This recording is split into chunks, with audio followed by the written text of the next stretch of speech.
të dashur, familjar, miq dhe qytetar. Unë nuk kam pas fatin që ta takoj Don Kelmendin, por lotët sot në sytë e tuaj dhe fjalët për të dëshmojnë se sa madhështore ka qenë jeta dhe vepra e Don Kelmendit. Sot në këtë të hënë të Pashkëve po e përcjellim në amshim një meshtar, por edhe një figurë që në momentet më të vështira të historisë sonë u bë muri mbrojtës për jetën, por edhe për dinjitetin njerëzor. Andaj kjo humbje e madhe për Kishën Katolike është paqe madhe edhe për tërë shoqërinë dhe për kombin tonë. Veprimtaria e tij nuk mund të reduktohet në një biografi të zakonshme. Ajo është dëshmi e një përkushtimi të plot ndaj njeriut, ndaj besimit dhe ndaj atdheut. Për 33 vite me shtarie, Don Kelmendi shërbeu si udhërfys në kohë paqartësie, mbështetje në kohë frike dhe zë i qëndrueshëm i së vërtetës.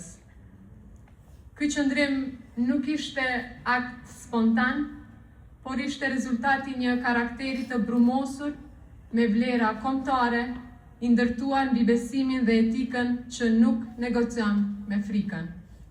Ai vinte nga një familje që e kishte njohur për ndjekjen, por kjo nuk e bëri që të tërhiqej. Përkundrazi, e bëri më të qartë në qëndrime dhe më të palëkundur në veprime. Po aq do me thënë se ishte edhe mënyra se si ai dhe motrat rregulltare në famullinë e tij jetësuan bashkëtesën në praktik, duke përdorur kambanat e kishës për të lajmëruar iftarin dhe syfyrin në kohë lufte për besimtarët musliman. Në këtë frymë ai dha mesazhin e qartë se dinjiteti njerëzor dhe respekti ndërfetar janë më të forta se çdo përpjekje për përçarje. E pikrisht përçarja ishte synimi i regjimit të Miloševićit. Don Kelmendi ishte njeri i thjeshtë në sjellje, por i madh në vepra, i afërt me njerëzit, i vëmendshëm ndaj nevojave të tyre, gjithmonë i gatshëm për të dhënë, pa kërkuar asgjë në këmbim. Ai jetoi me bindjen e thellë se feja dhe atdheu nuk e përjashtojnë njëra tjetrën, madje ai dëshmoi se si këto dyja e forcojnë njeriu për të shërbyer tjetrit.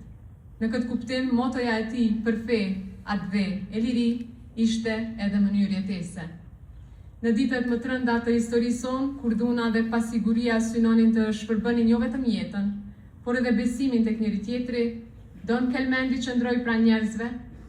Në Vllogjan të Pejës në pranverën e vitit 1999, ai hapi dyert e kishës, shnandou, apo siç njihet në popull Kisha e Shpresës, ku strehoi qindra qytetarë që u dëbuan me dhunë nga forcat paramilitare dhe ushtarake serbe. Po aty Don Kelmendi me ndihmën e motrave të nderit trajtoi dhe njerëz të plagosur dhe asistoi edhe nënat e reja në kujdesin për foshnjat e tyre.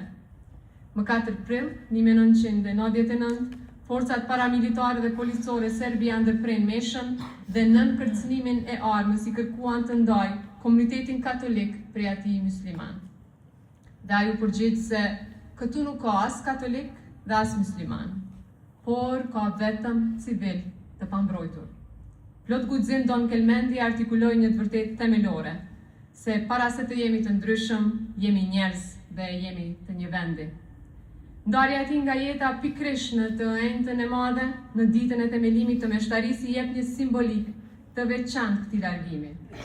Jeta e tij u sos pikërisht aty ku kishte nisur thirrja, në shërbim.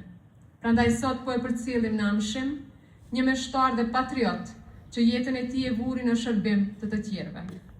Një njeri që la pas një shembull të shkëlqyeshëm, që nuk do të zbehet me kohën. Në emër të institucioneve të Republikës së Kosovës, shpreh mirënjohjen më të lartë institucionale për jetën dhe për veprën madhështore të tij. Don Kelmendi na e la këtë trashëgimi të cilën ne kemi përgjegjësi ta ruajmë dhe ta përcjellim tutje, sepse figurat të tilla nderohen vetëm duke i përcjellur tutje vlerat që i ka lënë. Ngushëllime më të sinqerta për familjen Spaçi, për Kishën Katolike dhe për gjithë ata që e njohën dhe e deshën. U shoft në paqe. I përjetshëm qoftë kujtimi për Don Kelmen Spaqin. Faleminderit.